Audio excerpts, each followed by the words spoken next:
अस्सलाम वालेकुम। मेरा नाम है मोहम्मद जवाद और आप देख रहे हैं द इस्लामिक नेटवर्क। दोस्तों, अल्लाह रब्बुल इज़्ज़त ने हज़रत इंसान के लिए बेहद खूबसूरत और दिलकश मनाजिर से इस कुर्राए अर्ज़ को भर रखा है, जिसकी खूबसूरती से इंसान लुत्फ़ अंदोज़ होने के साथ साथ कई किस्म के असबाक हासिल करता है। इसीलिए अल्लाह ताला ने बनी नौ इंसान के लिए कुरान करीम में हुक्म सादिर फरमाया कि सीरू फिल अर्द, कि दुनिया की सैर करूं। दोस्तों, आज इस वीडियो में जिस खूबसूरत मकाम की बात कर रहे हैं, इस मकाम की खूबसूरती से लुत्फ़ उठाने के लिए हजरत इंसान ने एक अजीबो गरीब मामला किया हुआ है। दोस्तों, क्या आपने ऐसे किसी रेलवे स्टेशन का नाम सुना है जहां ना तो दाखिली दरवाज़ा है और ना ही कोई खारजी फाटक? दीगर माना में इस स्टेशन तक सिर्फ ट्रेन के जरिए ही पहुंचा जा सकता है और सिर्फ ट्रेन के जरिए ही वापसी भी मुमकिन है। यहाँ ना कोई टिकट की खिड़की है और ना इस्तफसार के शोबा का कोई कमरा। मगर याद रहे, ये स्टेशन हिंदुस्तान या पाकिस्तान में नहीं बल्कि जापान में है। मार्च 2019 में खोला गया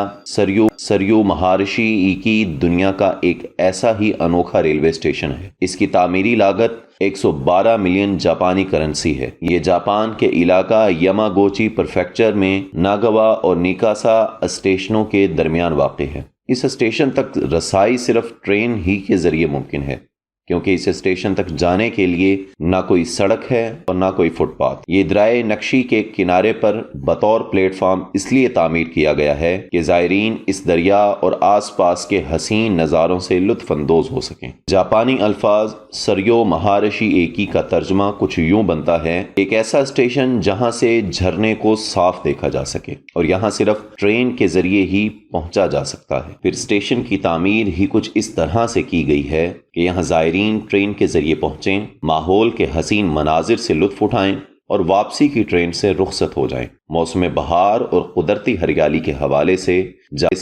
जापान के लोग इस मकाम को निहायत पसंदीदा करार देते हैं। इस रास्ते से रोजाना एक ही रेलवे लाइन से तकरीबन 10 ट्रेनें गुजरती हैं, जिनमें से 4 ट्रेनें गुलाबी, सब्ज और नीले पीले रंग की होती हैं। मौसम बहार में आबशारों, पहाड़ों और फूलों की खूबसूरती का नज़ारा करने के लिए सयाह इस रास्ते का सफर करते हैं। यह स्टेशन साल में सिर्फ एक बार 17 मार्च को खोला जाता है। इस स्टेशन के आसपास की 7% अराजी को हुकूमत ने कई साल कबल कुदरती पार्क के तौर पर महफूज कर लिया था। यहाँ आने वाला हर सयाह फितरत के खूबसूरत नज़ारों को अपने कैमरों में कैद करने का आरजूमंद होता है। दोस्तों, उम्मीद करता हूँ कि ये वीडियो आपको पसंद आई होगी। अपनी राय से आगाह करने के लिए बराए मेहरबानी कमेंट कीजिए, द इस्लामिक नेटवर्क चैनल को सब्सक्राइब कीजिए और हर नई आने वाली वीडियो की अपडेट हासिल करने के लिए बेल आइकन पर क्लिक कीजिए। बहुत